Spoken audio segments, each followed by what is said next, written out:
होरन जे रुहानी पेशवा पीर पगारे चयो आहे त मुल्क जूं हालतूं ख़राब आहिनि, महांगाई अञा वधंदी घटिबी न।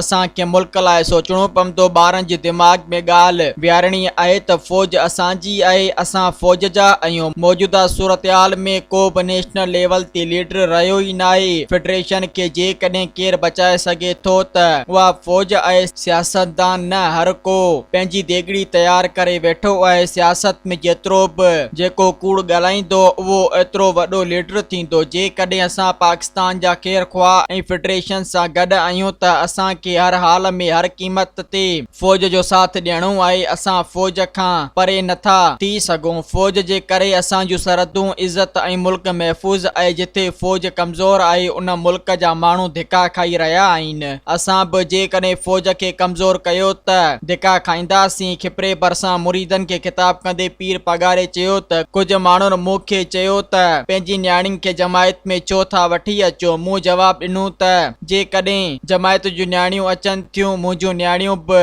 जमायत जूं न्याणियूं आहिनि। पंहिंजी न्याणियुनि खे तालीम ॾियारियो। न्याणियुनि वटि तालीम न हूंदी त इहे घर कीअं हलाईंदियूं।